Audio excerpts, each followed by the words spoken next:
Successful online entrepreneurs don't know how to guest speak on podcasts either. Part 2.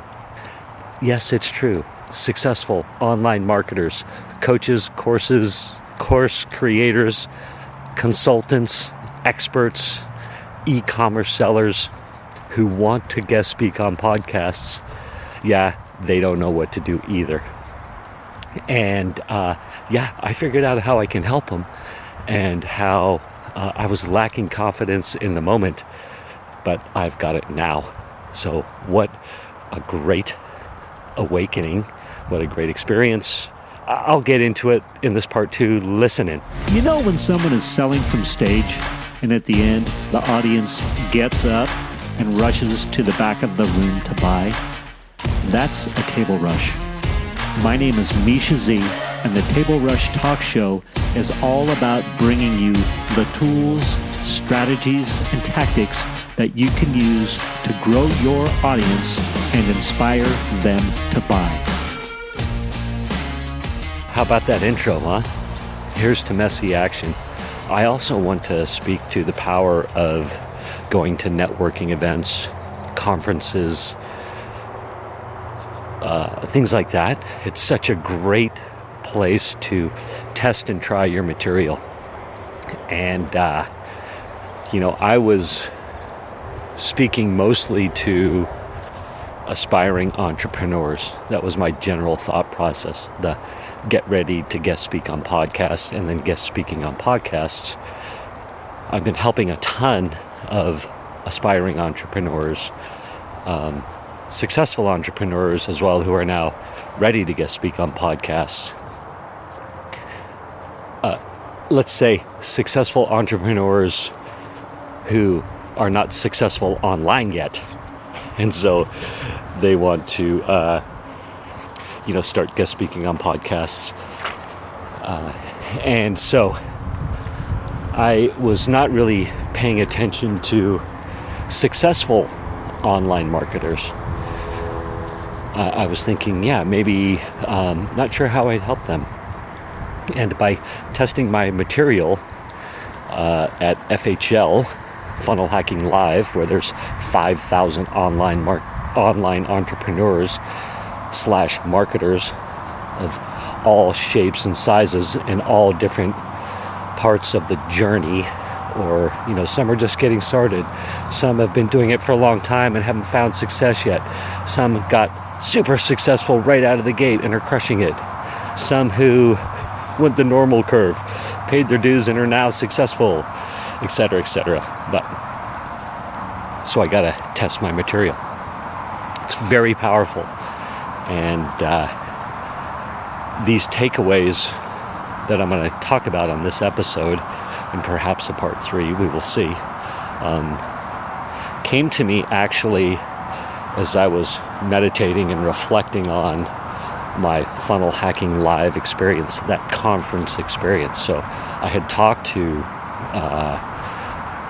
4 or 5 or 6 very successful online entrepreneurs who are successful on Instagram, or they're successful via Facebook ads, or they're successful via text message. Like they've built these big text message lists, or they've built big email lists, and there's a lot of power in having a very big email list. But anywho, YouTube as well. Yes, YouTube. One was a very successful YouTuber, built a big business selling his products and services via his YouTube channel. And so I have a reputation as a podcaster. I've done 650 episodes, done tons of interviews, been on other people's podcasts. I have a reputation as being a successful podcaster, and it precedes me. And then I also have that confidence, right? So got my Bad Zuck t-shirt on, and one of the headlines on my t-shirt says, guest speak on 50 podcasts in 100 days. And that starts generating conversations with some of these successful entrepreneurs. So they're trying to grow their reach, grow their lists, sell more products, get their message out in a big way. And so they're thinking already, like, I want to guest speak on podcasts. So they come up to me because of the shirt and they start talking to me. Some knew me, some didn't know me. Obviously, the ones who knew me, like, it was super easy to start the conversation because they know I'm a successful podcaster. But the other ones, that conversation was easy for me to have. But better way to say it is that conversation was easy for me to get started. But once it got started, I stalled very quickly, and I'm going to tell you why. And again, I felt like after those conversations that stalled and felt like failed conversations, and I'll get into this in a second, but I didn't really realize or learn the takeaways or the power of those conversations until I had done some reflective time, like meditating on that process and meditating on what happened, and like creating the space where I could feel the frustrations and emotions and let that flow through, and then let it go to shift to, okay, what did I learn from this? And all that hit me this morning as I was, doing my meditation and then walking. Like the meditation in the morning, taking a half an hour and breathing and letting the emotions that were sort of jammed in my body flow through, and letting the thoughts run their course, and then also, saying, okay, thoughts, we can come back to you, but let's just focus on breath now, focus on connection to God, to source, finding that center. So powerful for me. So then when I subsequently started my walk,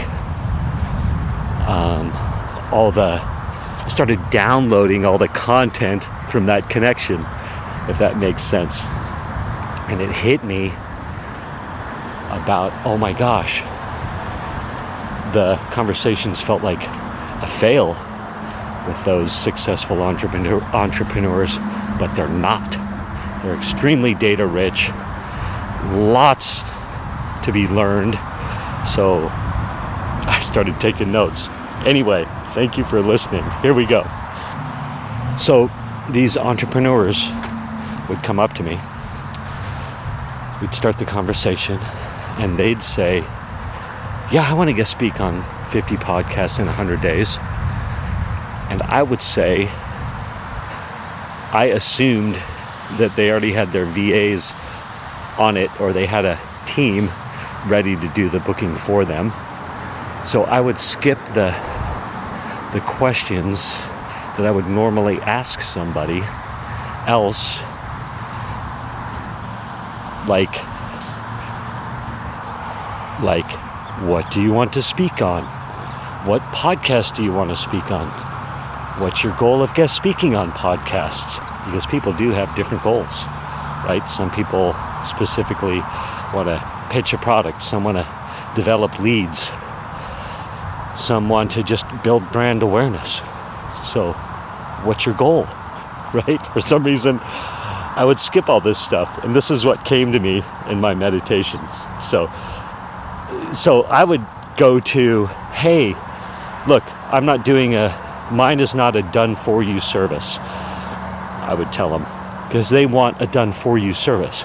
These particular group of entrepreneurs, right, they're super busy and they don't want to be booking their podcasts. They want their VAs to be booking their podcasts or their podcast guest speaking appearances, or they want a service to book their podcast guest speaking appearances.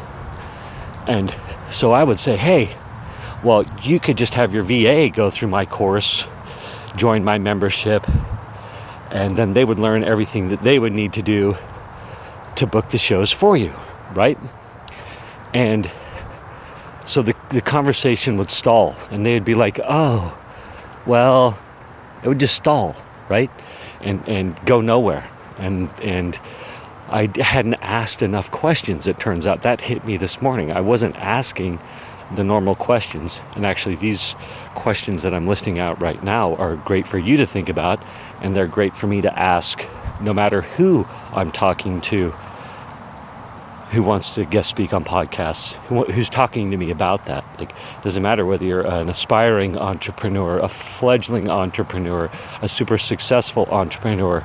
Maybe you are working at Trader Joe's, and I'm talking to you as you're ringing me out, and you're like, I want to guest speak on podcasts. Well, these are all great questions, right?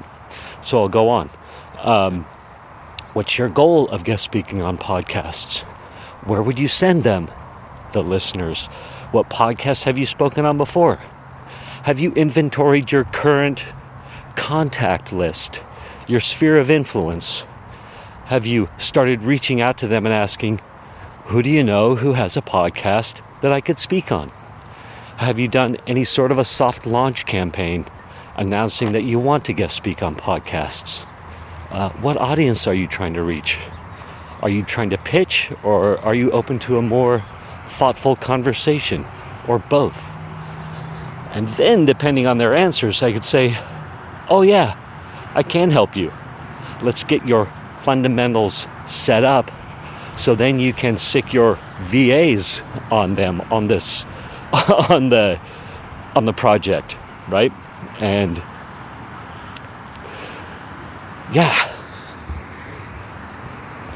and that is so awesome. That was such great awareness for me as I continue to strike out in what I'm doing, as I come across successful entrepreneurs, even successful online marketers. That's what I'm trying to say. People who are successful in the online marketing game. Like, they still might not have the fundamentals set up. They need to get the fundamentals set up. They need to understand how podcasts work. They need to understand how my concept of the podcast audience, right? You could go outside of maybe your first intuition on who has your audience. You're looking for that Venn diagram, right, where the three circles meet. So does part of a podcast audience fit in one of your three main, circles? So it could be, I know this guy who does gun, one of these guys, what does he do? Concealed weapons. He teaches gun courses. Gun safety is what he teaches. He's a really good guy. It's a random guy that I met, right? Like, I'm not going to get into any beliefs on guns, good, bad, or indifferent. I just happen to know a guy in this community that I hang out with, in the online marketing community, that's been very successful teaching people how to get concealed licenses for their guns, but also how to be safe with guns. And he's such a good dude. So there's this obvious gun thing, right? Like, that's one of his circles. But he's very much into faith. Very much into faith. And so that's another circle. And then he's also very much into family, as you might guess. Faith and family are both great things, by the way. I love faith. My faith, as it's grown over the years, has served me very well. So I'm not here poo-pooing faith at all. And I've actually shot my share of guns. I grew up in Wyoming. Loved guns. Guns were fun. Shooting guns at things were fun.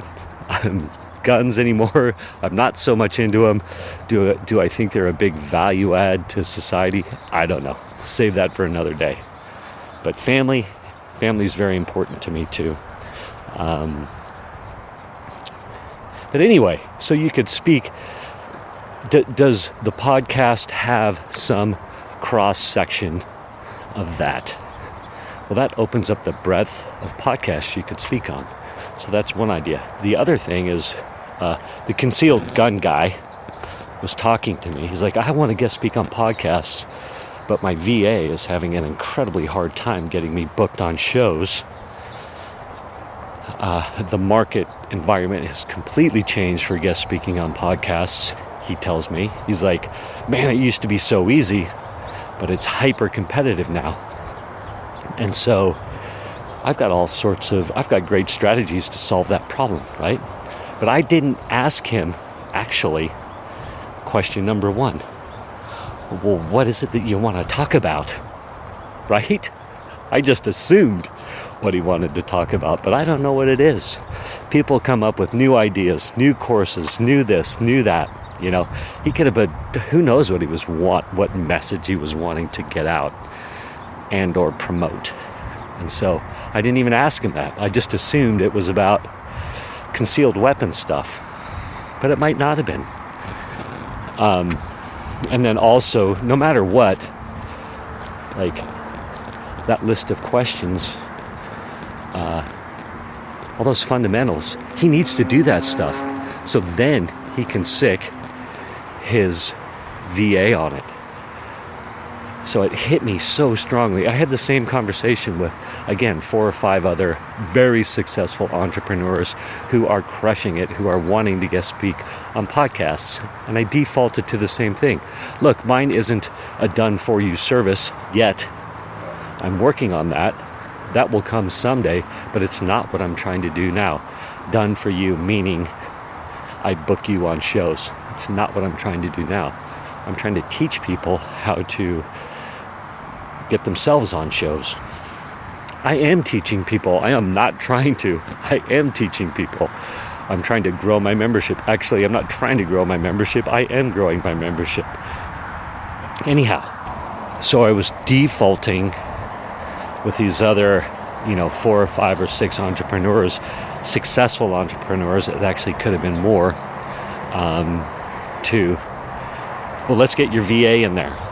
But I didn't ask any of the upfront questions to verify where they were fundamentally to have their VA start getting them on podcasts. Also, I was like, well, do you know how to search for them? It's another great question that I wasn't asking. There's all these questions that I should have been asking that I didn't. And that won't happen again. And as a matter of fact, I'm going to reach out to that list of 6 or more super successful online entrepreneurs, and I'm going to try and re-engage and say, hey, let's revisit this conversation. I've got some questions for you. I think I can help. And these super successful entrepreneurs, morning, should be in my, sorry about that, distracted by somebody walking by, should be in my get ready to guest speak section at least. Like, they need to be in my membership because I can help them. Turns out they need help too. But I just assumed they didn't, or that I couldn't help them. And so what a massive awareness for me, just in what I'm doing, and the power of questions and the power of reflection and meditation and the power of going into an audience to test your material, like in a live manner, like going to a conference or a group of people or a networking event to talk about what you do. So I was bummed initially, but now I'm super empowered, and I freaking love that. So there you have it. Super successful online entrepreneurs, they don't know how to guest speak on podcasts either. Some do, but some don't know the process, how to execute, how to make it happen, and I can't wait to teach them and you too. Thanks for listening. Thank you for listening to this episode of the Table Rush Talk Show. For resources to help you sell your stuff, go to belove.media/resources. That's belove.media/resources. And be sure to subscribe, comment, 5-star, and share. Thank you again for listening.